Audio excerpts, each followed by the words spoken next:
She'd built an empire worth billions, ruthless, untouchable, and feared by everyone.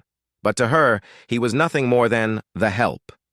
Day after day, he endured her insults, her dismissive tone, and her cold stares.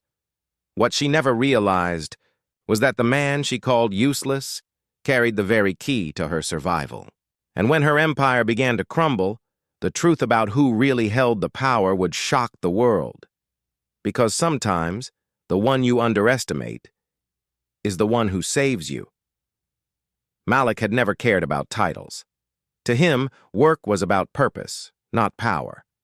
Every morning he arrived before sunrise, polishing the glass walls of the CEO's towering office, arranging her documents, and ensuring everything gleamed before her arrival. To most, he was invisible, just another assistant, a quiet presence in an empire built on arrogance. The billionaire CEO, Victoria Lang, was the kind of woman who spoke and the world obeyed. But when she looked at Malik, she didn't see loyalty or intelligence, only skin color and status. Still, Malik worked with precision, anticipating her needs and solving problems before they reached her desk. He'd earned degrees she never bothered to ask about, knowledge that could have saved her company millions, but in her eyes, he was useless. What she didn't realize was that her empire, her wealth, and her flawless image all stood on the edge of collapse.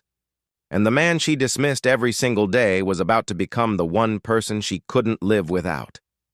It started with whispers, subtle, sharp, and always just loud enough for Malik to hear. The new investors were pulling out. The company's tech division had leaked private data. Fingers pointed everywhere, except toward the real culprit. And every time the CEO barked orders, it was Malik who took the heat. "Why are you still here if you can't fix it?" she snapped one morning, tossing a report across the table. The papers scattered across the floor, and Malik knelt to pick them up. Not because he was weak, but because he refused to let her see his anger. Years of quiet endurance had taught him that silence could be power, too. Behind the glass walls, the rest of the staff watched. Some looked away, pretending not to see. Others smirked. To them, he was just the diversity hire, lucky to even be in the room. Malik swallowed the sting, returned to his small desk near the corner, the one no one dared to sit at, and kept working. But something about the data leak didn't add up. The timelines, the signatures, the encrypted messages all pointed to someone high up. Malik stayed late that night, combing through files no one else cared to check. His eyes burned as he traced the breadcrumbs, and what he found made his heart pound. The leak came from Victoria's own inner circle. Her chief financial officer had been quietly siphoning millions, framing junior staff to cover it up. Malik printed the evidence and hesitated. Should he confront her? She wouldn't believe him. Not after everything she'd said.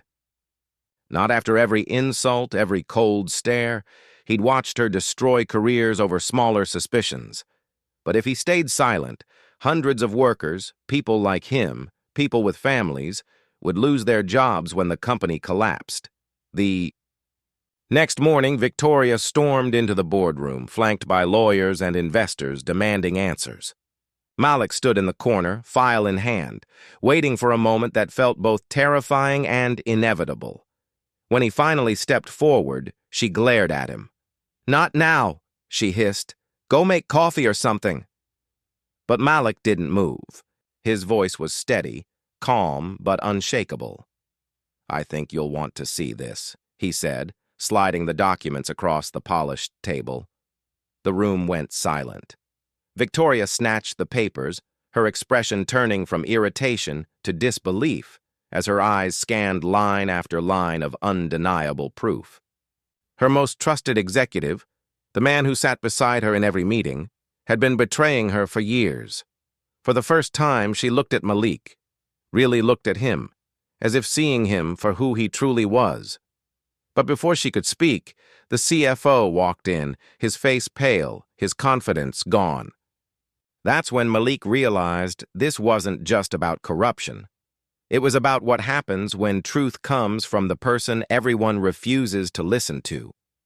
And in that moment, standing before the woman who once called him useless, Malik understood. The storm was only just beginning. The boardroom erupted. The CFO stammered excuses, claiming Malik had forged the documents. The investors shouted over each other, demanding answers, and Victoria, the woman who had built her empire on control, sat frozen, her mind spinning faster than the chaos around her. "Get him out of here!" the CFO shouted, pointing at Malik, desperation dripping from his voice. Security stepped forward, and for a moment, Malik felt that familiar chill, the same one he'd felt his whole life when authority looked at him and saw guilt before innocence. But this time, he didn't back down. He took a deep breath, pulled out his phone, and projected a live video feed onto the conference screen. The recording showed the CFO's encrypted transactions, his private messages, and his confession to an associate about the embezzlement. The room went silent. Every word, every number, every detail was irrefutable. The CFO lunged forward, trying to snatch the phone, but Malik stood his ground. "You've stolen from her, from everyone here," he said, voice steady but full of fire. "And you thought no one would notice, because people like me are supposed to stay quiet." The guards froze. Victoria's eyes filled with disbelief, then shame. For the first time, she realized the truth. That the man she'd dismissed, mocked, and humiliated had just saved everything she'd built. Reporters outside the glass walls began filming the chaos. The story was already spreading.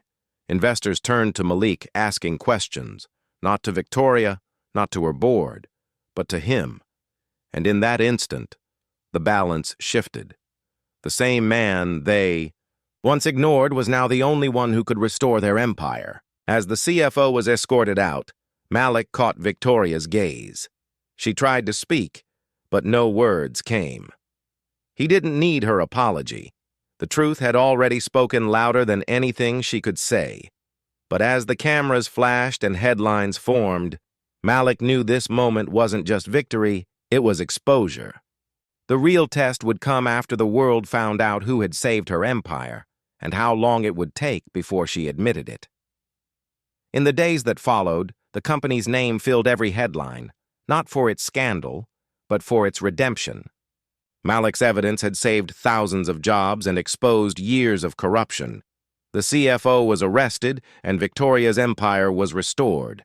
Yet for Malik, the victory felt different. It wasn't about praise or reward, it was about finally being seen. Victoria called him into her office a week later. The same room where she had once humiliated him now felt heavier, quieter. She tried to thank him, her voice trembling with something that sounded like guilt. Malik listened, but said little. He wasn't bitter, just tired. Tired of proving his worth in rooms that had already decided he didn't belong. In the months that followed, Victoria stepped down, citing moral accountability. And when the company announced Malik as the new director of operations, the internet erupted. Some celebrated him as a hero. Others said he just got lucky. But Malik knew the truth. Luck had nothing to do with it. It was patience, intelligence, and the strength to rise above hate that had carried him here. Still, as he looked out over the city from that corner office, he couldn't help but wonder how many others were still unseen. How many brilliant minds were being silenced, dismissed, or crushed under the same quiet racism he had endured. Because Malik's story wasn't unique. It was a reflection, one mirror in a world full of them. He had saved her empire, yes, but the bigger question remained. When will the world stop needing people like Malik to suffer before it starts to see their worth?